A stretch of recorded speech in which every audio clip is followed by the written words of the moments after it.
Bonjour, ici Manon pour Scrapbook Tendance. Aujourd'hui, je vous ai créé un petit vidéo pour vous démontrer comment utiliser les Alcolinks. Je vais créer un tag avec vous, mais cette technique-là, vous pouvez l'utiliser autant sur les cartes, sur les pages, sur le mix média. Vous pouvez vraiment y aller à votre guise. Alors, voici un tag que j'ai déjà fait avec la technique que je vais vous montrer. Donc, celui-là est plus féminin. Aujourd'hui, on va y aller avec un masculin. Je prends de l'acétate que je vais tailler à la grandeur d'un tag. J'ai pris la même grandeur de les tags de Timos, donc 3 et 1/8 par 6 et quart. Alors, j'ai pris un tag de Timos pour faire les coins identiques, mais vous savez, vous pouvez couper les coins vraiment comme vous désirez. Donc, toujours un papier blanc en dessous pour ne pas tacher trop ma craft sheet. Alors, voici les couleurs d'Alcolink utilisées pour cette technique. Pour ça, on a besoin d'un petit feutre. Alors, on met les 4 couleurs sur notre feutre.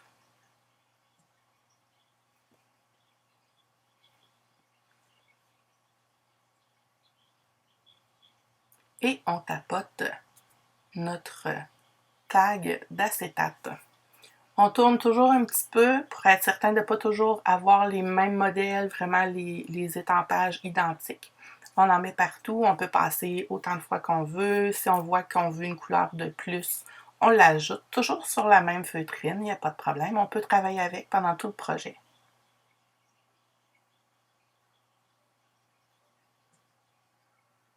Vous voyez qu'on travaille en transparence, on voit mieux sur un papier blanc. Alors là, je mets du bleu et un peu de blending solution. Vous allez voir, ça va faire comme un autre effet. Ça va pâlir un petit peu, mais en même temps faire des flaques. Voyez-vous?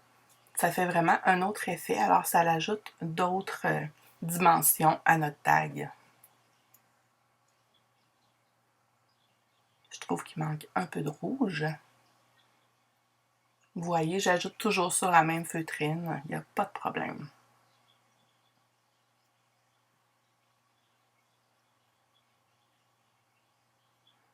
Donc, je referme mes pots d'Alcolink. Ça reste de l'alcool, donc ça s'évapore. Aussitôt terminé, on les visse. Alors, voilà l'effet que ça donne. Vous allez voir, ça sèche vraiment rapidement. Allez-y pas avec votre fer embossé. Vous savez, c'est un acétate, ça va fondre. On choisit une encre archivale de couleur pâle. Moi, j'aime bien travailler avec la jaune. On choisit des étampes. Vous n'allez pas voir vraiment où est-ce que j'ai étampé, vu l'encre jaune, mais vous allez voir l'effet dans une petite minute. Donc, on étampe. On n'attend vraiment pas longtemps, un petit 30 secondes, même pas. Je prends un essuie-tout sèche et je le passe, je le frotte par-dessus.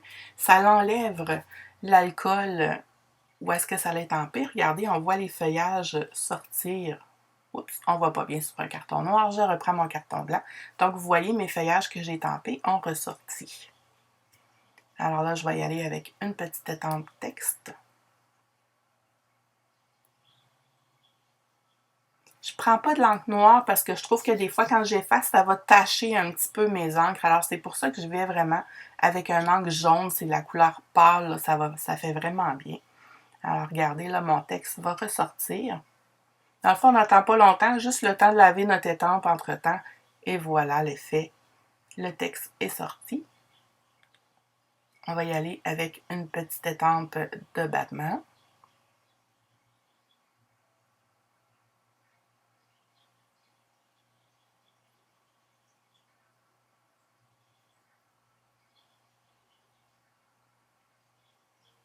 Et voilà. Ça fait vraiment un bel effet.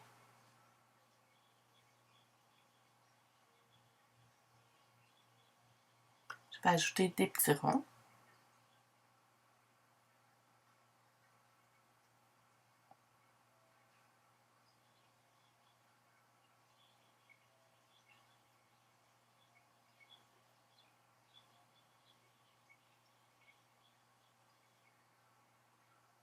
Et voilà la magie.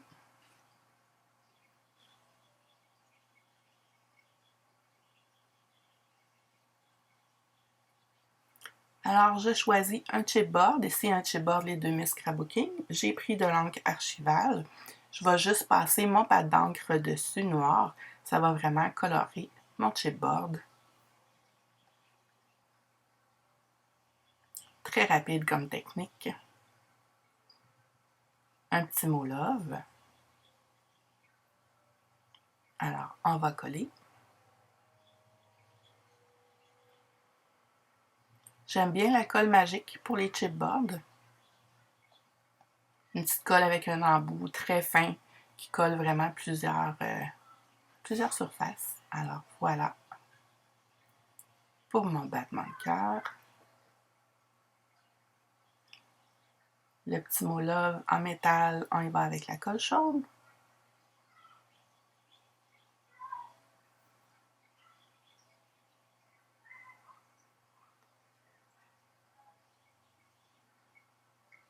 Croche un petit peu. Je pourrais laisser, vous voyez, sur du carton noir, on ne voit pas vraiment. Carton blanc, c'est parfait. Je pourrais aussi le laisser en transparence. Ici, je préfère le mettre sur un carton blanc. J'ajoute quelques perles.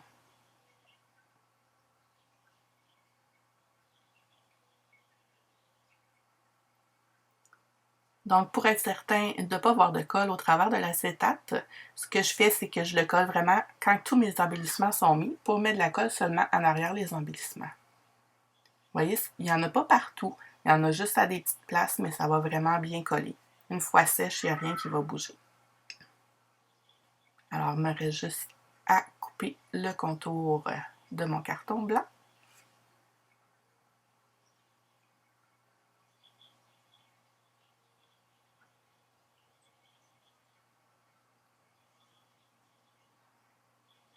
Et voilà, mon tag est terminé. Ça fait vraiment un tag plus masculin et voici celui plus féminin. Donc, avec les techniques, on peut vraiment s'amuser, féminin ou masculin. J'espère que vous avez apprécié cette technique.